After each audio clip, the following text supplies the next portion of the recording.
Question है manufacturing accounting का, जिसमें मुझे प्रोडक्ट कॉस्ट फाइंड आउट करनी है, prime cost, conversion cost, period cost, total cost और यूनिट कॉस्ट। सबसे पहले मैं प्रोडक्ट कॉस्ट फाइंड आउट करूंगी।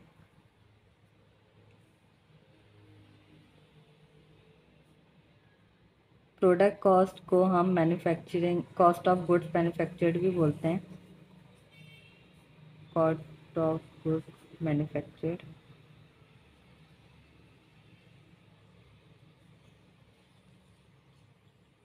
तो सबसे पहले मुझे डायरेक्ट मटेरियल चाहिए होगा।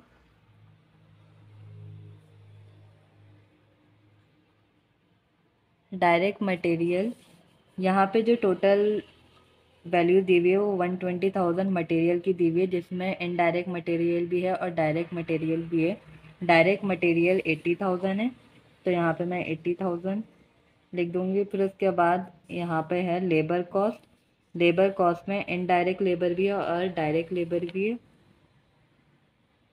Direct labour 90,000 total labour cost है, जिसमें से 25,000 इनडायरेक्ट लेबर है और रिमेनिंग जो है वो डायरेक्ट लेबर होगी। अगर मैं 90,000 में से 25,000 माइनस कर दूँ तो मेरे पास 65,000 डायरेक्ट लेबर आएगी। फिर उसके बाद FOH है। FOH में इनडायरेक्ट लेबर और इनडायरेक्ट मटेरियल, और इन्होंने फैक्ट्री ओवरहेड कॉस्ट बताई हुई यूटिलिटीज़ की, तो ये तीनों चीज़ें इसमें मेंशन होंगी। तो सबसे पहले यूटिलिटीज़ है 40,000। फिर उसके बाद इनडायरेक्ट मटेरियल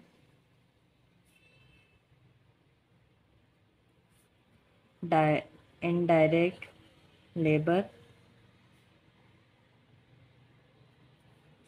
इनडायरेक्ट लेबर मेरे पास 25,000 है।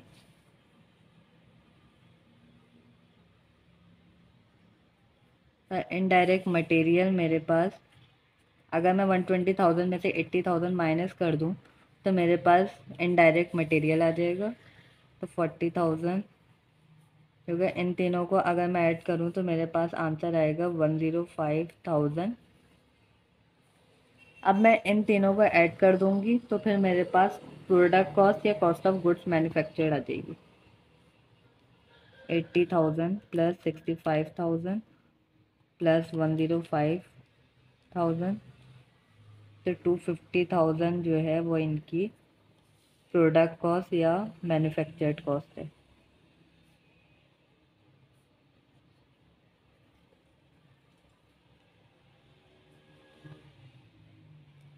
नेक्स्ट मेरे पास जो रिक्वायरमेंट है वो प्राइम कॉस्ट की है। प्राइम कॉस्ट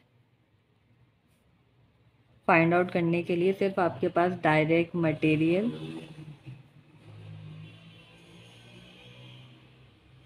और डायरेक्ट लेबर को अगर आप ऐड कर दें तो आपके पास प्राइम कॉस्ट आ जाएगी। तो आपके पास जो डायरेक्ट मटेरियल था वो 80,000 का और डायरेक्ट लेबर 65,000।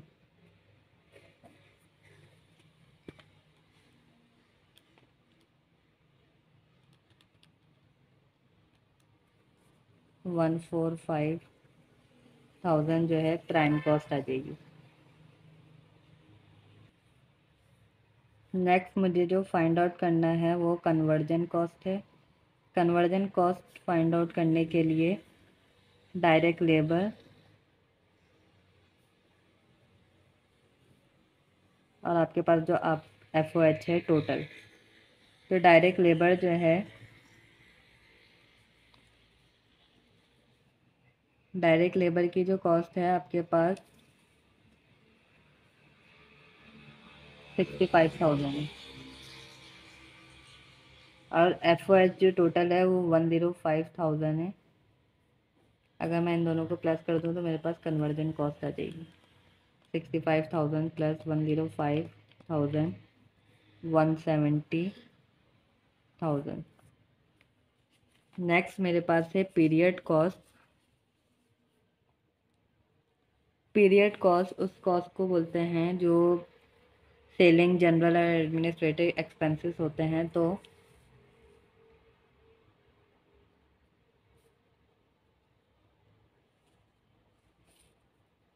तो इक्वल यहाँ 60,000 लिखा है तो मैं यहाँ पे सिर्फ 60,000 लिख रही हूँ। नेक्स्ट मेरे पास है टोटल कॉस्ट।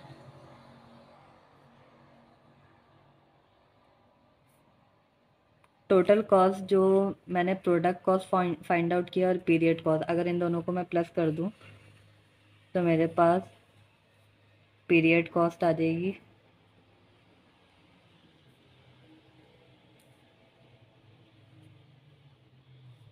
प्रोडक्ट कॉस्ट मेरे पास मैंने फाइंड आउट की थी 25,000 टू 50,000, पीरियड कॉस्ट 60,000,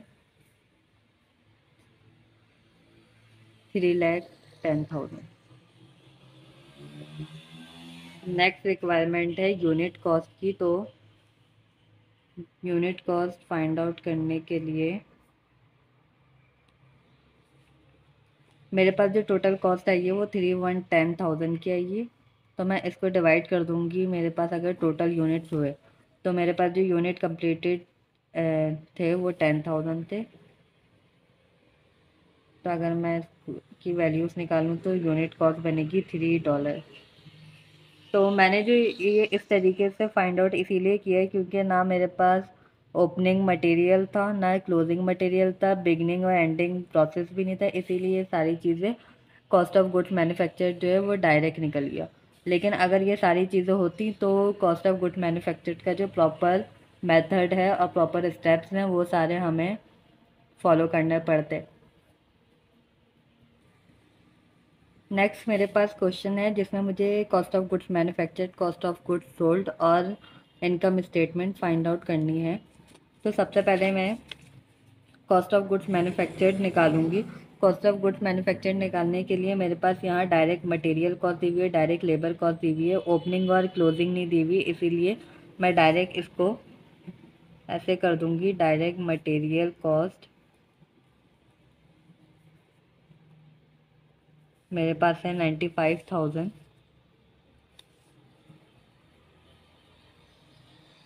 इसमें मैं ऐड करूँगी डायरेक्ट लेबर कॉस्ट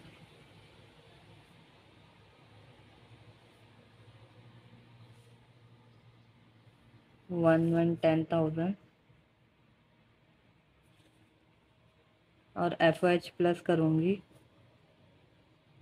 FOH की जो कॉस्ट है मेरे पास 70,000 है। तो मेरे पास मैन्युफैक्चरिंग कॉस्ट आ जाएगी।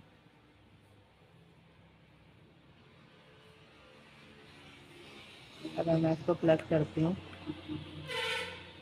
95,000 प्लस 180,000 कर देती हूँ, 275,000। अब मेरे पास यहाँ work in process opening balance भी दिया हुआ है और क्लोजिंग बैलेंस भी दिया हुआ है। तो प्लस करूँगी वर्क इन प्रोसेस या beginning work in process. Opening का है मेरे पास 25,000। अगर मैं इसको प्लस करती हूँ तो मेरे पास आएगा कॉस्ट ऑफ मैन्युफैक्चर्ड गुड्स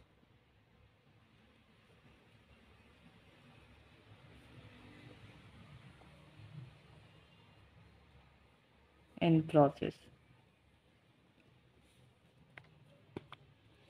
अगर 275,000 को 25,000 से प्लस करती हूँ तो 3 लाख। इसमें से ending balance work in process का माइनस करती हूँ,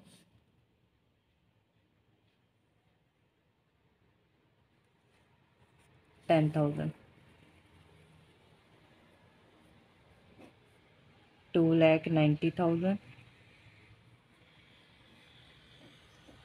तो मेरे पास कॉस्ट ऑफ गुड्स मैन्युफैक्चर्ड आ जाएगा।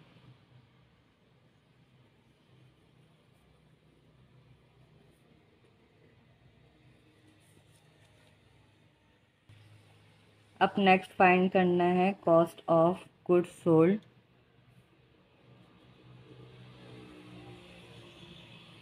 Cost of goods sold find out करने के लिए फिनिश गुड्स जो मेरे पास ऑलरेडी फिनिश गुड्स हैं जो जिस पे काम कंप्लीट हो चुका है ओपनिंग में आएगा।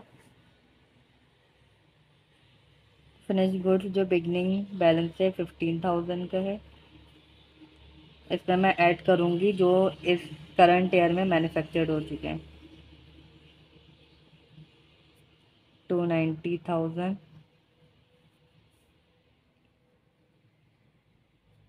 Cost of goods available for sale,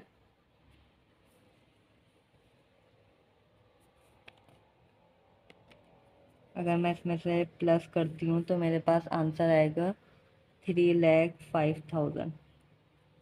इसमें से फिनिश गुड्स एंडिंग जो रिमेनिंग रह गए हैं उनको मैं माइनस करती हूँ तो 45,000 माइनस करने के बाद 305,000 माइनस 45,000 260,000 आंसर आएगा। तो मेरे पास कॉस्ट ऑफ गुड्स सोल्ड आ जाएगा।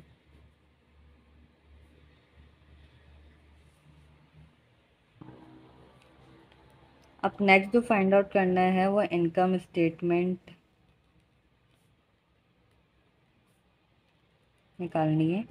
तो इनकम स्टेटमेंट निकालने के लिए सबसे पहले मेरे पास सेल होनी चाहिए। सेल मेरे पास 3 लाख की है, इसमें से मैं cost of goods sold minus कर दूंगी 2,60,000 की, तो 40,000 मेरा ग्रॉस प्रॉफिट आएगा।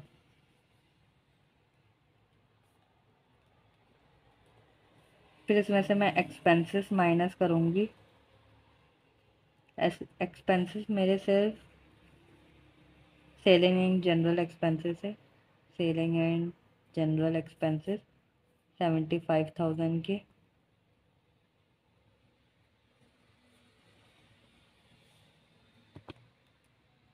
फोर्टी थाउजेंड में से 75,000 माइनस करते हैं तो 35,000 का नेगेटिव आंसर है, इसीलिए 35,000 को मैंने ब्रैकेट में लिखा है। नेगेटिव आंसर का मतलब ये होता है कि नेट लॉस हुआ है।